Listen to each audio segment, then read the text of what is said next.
Hi hello and welcome to our channel. நம்ம இந்த வீடியோவில் பார்க்க போகிறது ரோஸ் வாட்டர் ப்ரிப்ரேஷன்.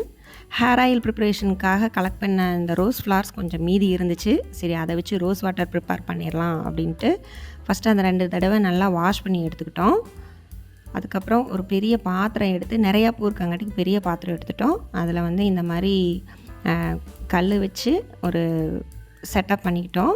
உள்ளே ஒரு சின்ன கப்பு வச்சுக்கிட்டோம் அந்த வேப்பர் கலெக்ட் ஆகிறதுக்கு. அதுக்கப்புறம் அந்த பூக்கள் மூழ்கிற அளவுக்கு தண்ணியை ஊற்றி இந்த மாதிரி நாசில் இருக்கிற ஒரு மூடி எடுத்து வச்சுக்கிட்டா அது வேப்பர் கலெக்ட் ஆகிறதுக்கு ஈஸியாக இருக்கும். அதுக்கப்புறம் ஆவி வெளியே போகாமல் இருக்கிறதுக்கு மைதா மாவை வச்சு இந்த மாதிரி சுற்றியும் சீல் பண்ணிக்கிட்டோம். மேலே ஐஸ் க்யூப்ஸ் போட்டுக்கிட்டால் ஈஸியாக அந்த வேப்பர் வந்து அதில் கலெக்ட் ஆகும். இதுதான் நமக்கு கிடைச்ச ஸ்டீம் டிஸ்டில்டு ரோஸ் வாட்டர்.